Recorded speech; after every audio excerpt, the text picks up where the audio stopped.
何鸿燊这个名字在港澳无人不晓，他是澳门博彩业的绝对王者，被誉为赌王。在他掌控澳门赌场的40多年里，这个弹丸之地从一个萧条的渔村蜕变为世界4大赌城之一，与拉斯维加斯、蒙特卡罗、大溪、羊城齐名。他的一生充满了传奇、权谋、冒险和辉煌。从一个落难的富家子弟到独霸一方的赌王，何鸿燊用80年的人生书写了一部活生生的奋斗史。他的故事是20世纪港澳商业史最精彩的篇章之一。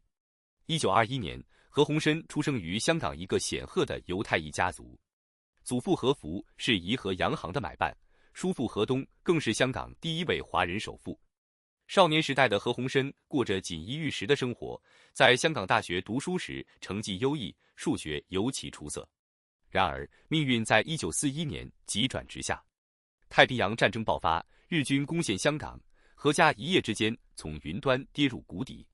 父亲何世光带着哥哥们逃往越南避难，留下年仅20岁的何鸿燊和母亲相依为命。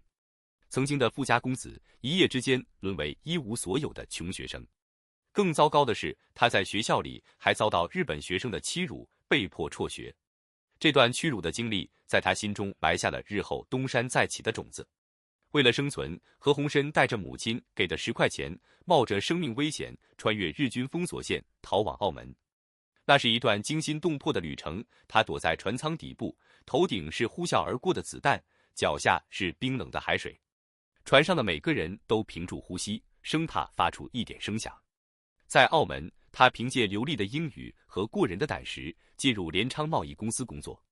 战争期间，他负责押运船只穿越日军封锁线，运送棉纱、粮食等物资。每一次出海都是生死考验，但何鸿燊从未退缩。他曾在海上遭遇日军巡逻艇，差点被击沉，也曾被海盗劫持，靠机智才逃过一劫。短短几年间，他就赚到了人生的第一桶金100万港元。这笔钱是他用命换来的。然而，澳门的地方势力容不下这个外来的香港人。1953年，一位澳门大人物威逼何鸿燊放弃在澳门的所有生意，甚至有人向他的炼油厂扔手榴弹，威胁他的人身安全。强龙难斗地头蛇，何鸿燊被迫饮恨离开澳门。在离开的船上，他在心底暗暗发誓：我一定要打回来。这个誓言，他用了8年时间来兑现。回到香港后，何鸿燊投资地产，创办利安建筑公司，承接了大量军方宿舍工程。他善于与官方打交道，总能找到最赚钱的项目。同时，他还涉足石油贸易，从渔民手中收购日本军用油渣，提炼成煤油，供应澳门电灯公司。到1959年，他的身家已从离澳时的200万港元增至1000万。但何鸿燊心中始终惦记着澳门，那里有他未完成的野心，有他咽不下的那口气。他一直在等待一个重返澳门的机会，一个证明自己的机会。1961年，机会终于来了。澳门总督马几时推行改革，将澳门定位为博彩旅游城市，公开招标新的赌场专营权。叶汉牵头组织了一个4人财团，拉上了何鸿燊和霍英东。霍英东起初并不想参与开赌，他在球赛酒席上被人谣传食饼仔，意思是来澳门白吃白喝不干事。何鸿燊巧妙地利用这个谣言，说服霍英东出钱出力。他向霍英东借了40万港元做投标押金，然后半开玩笑地说这笔钱不打算还了，意思是让霍英东入股。最终，4人财团以316万7千澳门元的价格，一举夺得了澳门赌场的专营权。这一刻改变了何鸿燊的命运，也改变了澳门的命运。1962年，澳门旅游娱乐有限公司正式成立，何鸿燊担任董事总经理。他彻底改变了澳门赌场的经营方式，引入西式赌博百家乐、轮盘、21点，取代传统的中式投保和翻摊，建造现代化的葡京酒店赌场，外观设计如同一只巨大的金元宝，开通港澳之间的高速喷射船服务，把香港赌客源源不断地送到澳门。从此，澳门赌场名声远播，成为亚洲博彩业的中心。何鸿燊还跨国开赌，在世界各地设立赌场代理，试图把全球赌徒一网打尽。在赌场经营上，何鸿燊展现出了惊人的商业天赋。他深知赌场的核心不是赌博本身，而是服务和体验。他把葡京酒店打造成为澳门的地标建筑，外观设计如同一只巨大的金元宝。风水先生说，这象征着财源滚滚。赌场内部装修豪华，服务周到 ，VIP 厅更是为超级富豪们量身定制。他开创了叠马仔制度，让中间人为赌场招揽客人，自己从中抽取佣金。他推行包厅制度，让大赌客可以包下整个赌厅，独享其乐。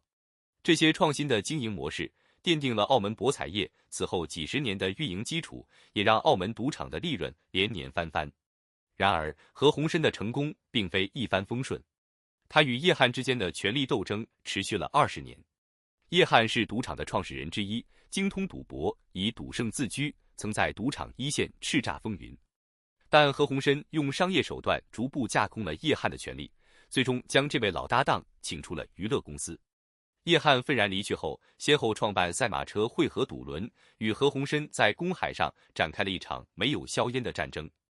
叶汉把客轮改造成赌轮，从香港接客到公海开赌，一时间公海开赌掀巨浪。但最终，叶汉还是败给了何鸿燊。一山不容二虎，澳门的赌王只有一个。何鸿燊不仅是一个商人，更是一个政治家。他深谙与政府打交道的艺术，始终保持着与澳葡当局的良好关系。他被授予葡萄牙勋章，成为澳门上流社会的核心人物。同时，他也积极参与香港和内地的事务，投资航运、地产、航空等多个领域，建立了一个庞大的商业帝国。他的信德集团成为香港最大的航运公司之一，拥有数十艘喷射船和客轮，每天穿梭于港澳之间。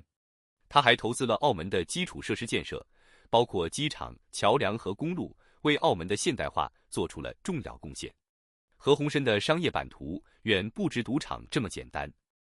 晚年的何鸿燊将事业交给了子女打理，但他依然是澳门博彩业的精神象征。他的4房太太、17个子女以及围绕遗产分配的纷争，成为港澳媒体长盛不衰的话题。家族内部的明争暗斗，丝毫不亚于他当年与叶汉的较量。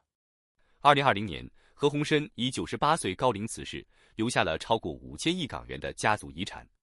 他的一生是20世纪港澳商业史的缩影，也是一个从逆境中崛起的传奇故事。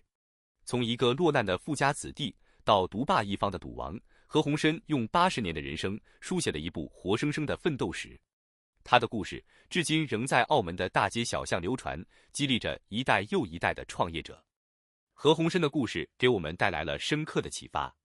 首先，逆境是最好的磨刀石。何鸿燊从富家子弟沦为一无所有，却在绝境中找到了翻盘的机会。这告诉我们，人生最大的敌人不是失败，而是放弃。在职场中遇到挫折时，与其怨天尤人，不如想想何鸿燊在日军封锁线上押运物资的勇气。真正的强者不是没有眼泪，而是含着眼泪依然奔跑的人。何鸿燊用他的一生诠释了这个道理。其次，人脉就是财脉。何鸿燊能够赢得赌场专营权，关键在于他拉拢了霍英东这个重量级人物。霍英东是当时香港最有影响力的商人之一，他的加入不仅带来了资金，更带来了人脉和信誉。在商业世界中，单打独斗永远不如团队作战。学会借力，学会合作，是每一个创业者必须掌握的技能。何鸿燊深谙此道，他总能找到最合适的人，组建最强大的团队。第三，商业的本质是服务。何鸿燊把赌场从一个简单的赌博场所改造成为一个综合性的娱乐体验中心。他卖的不是赌博，而是梦想和刺激。